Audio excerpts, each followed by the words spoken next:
What's up everyone, this is Jacob and welcome to Dangerville. So I hope everyone's new year's going well, and if not, well, here's something that might just help. We got you guys a bit of MonsterVerse news.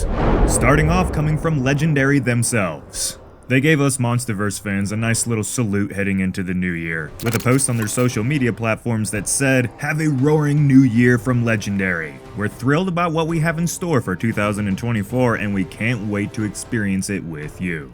And this post was attached to this cute little art of Doug here. We already know he's going to make a return in the new movie, and it kind of seems like they're doubling down on making him a true titan in this universe, and that's freaking awesome. And we're already getting a taste of this new MonsterVerse content that Legendary is going to be pumping out this year, with these brand new promotional images that will be coming with the release of TotalFilm's next issue, which Godzilla Kong: The New Empire will be the featured story in. And this thing comes out this Thursday, everyone, so stomp that subscribe button and hit the bell if you haven't already so you can stay up to date on all the MonsterVerse news, because you know we're going to cover it. But let's look at what we got so far.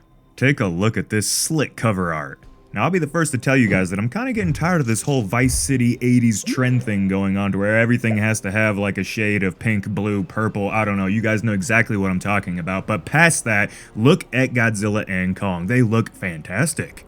These are just promotional renders of the characters, but hopefully it's a sign to come that the CGI that we've seen in the trailer is going to get a little bit of an improvement, because there's some people that don't really like how it looks there.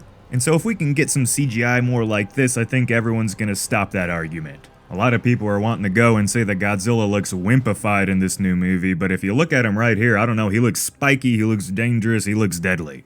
And in this interview, director Adam Wingard went on to give us some explanations as to why we're seeing some, I don't know, let's say goofy aspects in this new movie. He says, "One of the incredible things about Godzilla is that the character has existed in so many different tones and interpretations in the Toho films. I'm a huge fan of the whole spectrum," Wingard says, "and I've always really enjoyed the late Showa era.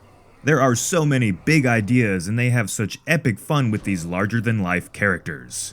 In Godzilla vs. Kong, we paid homage to that epic tradition, including a handful of Easter eggs for the hardcore fans. And while I don't want to give anything away, we definitely work in a few things for the Toho fans in the new film as well, so keep your eyes open." I wonder what he's referring to there. Go ahead and give me your guesses down in the comments down below. Right now, with the new Beast Glove, I definitely think we're gonna at least get some form of Kong having electric abilities. But what other old school Easter eggs could we see? I don't know. Moving on, we have some more 80s inspired synthwave looking art for Godzilla and Kong. This is a pretty cool image, and I wouldn't mind having this thing hang up in my room. And I don't know about you guys, but doesn't Godzilla look kind of like Gamera right here? For some reason, he just kind of looks a little turtle-ish here. But still, the attention to detail in these character models is very impressive. Godzilla just looks so damn spiky and dangerous. And Kong looks like a true battle-hardened warrior. But now we're going to move away from the monsters and more towards our human characters. And I know about half of you are going to leave the video right now, but try not to. There's some interesting lore-related stuff here that I think you're going to enjoy. We have the return of the Kong expert Dr. Eileen Andrews, played by Rebecca Hall, and she looks a little bit more down-to-earth and less uptight than we've seen her in Godzilla vs. Kong. And also returning is the character Bernie Hayes, played by Brian Tyree Henry. But we also have some glimpses at the new character called Tracker, played by Dan Stevens. Stevens, when talking about this new character, went on to call him a specialist in these creatures. If you've got a sick titan, Trapper is your guy. This tells us that Kong, Godzilla, maybe other titans are going to be injured or at least sick. And this guy right here is going to do his damnedest to make sure that they get better. If I had to guess regarding the story, I think he's going to help Kong, and is probably going to play a pivotal role in creating the new Beast Glove, because as of right now, we're all on the same page to where we think Kong's going to be injured, at least that one arm of his. And we also know that Godzilla's going to take a beating in this movie, so I'm sure Trapper's going to be called in to kind of help there as well. Now in these shots, which damn, look how crystal clear these things are, that's a damn good camera. We get this amazing jungle shot right here. If you guys know me, then you know how much I love using real environments in film. You can pay the best CGI artists in the world $10 bazillion and give them 10 years and they still couldn't make something that looks as good as reality. And it's nice seeing the return of the mom from Jurassic Park 3. What?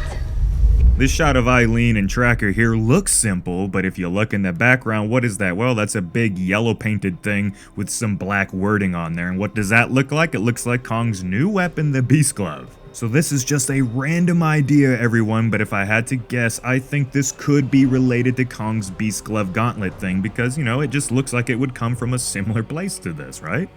Maybe I'm just looking too deep into it as well, but give me y'all's thoughts on this. And I do want to point out before we move on to the next image is that both of these characters look, I don't know, they look like fairly relatable real people. Dr. Andrews here has clearly calmed the hell down, and she doesn't look nowhere near as uptight as she did in the last movie.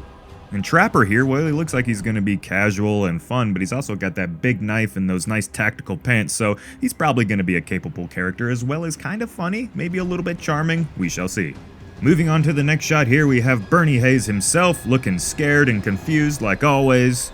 And I believe that's Andrews again over here as well, although she looks kind of different for some reason, but I think it's just the angle. And I don't know if you guys noticed or not, but behind them there, that's clearly not any sort of modern human architecture.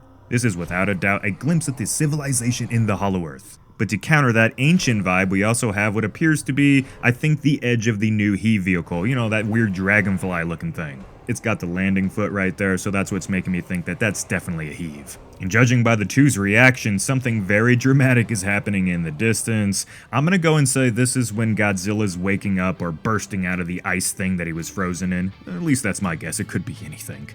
And that's it for now, everyone. We got plenty of videos in the works right now and a bunch more ideas piling up, but for now, if you think I earned it, leave this video a like and share the video around to help hype up the MonsterVerse even more, everyone. Let's make this thing one of the biggest movies of the year. I'll see you all in the next one.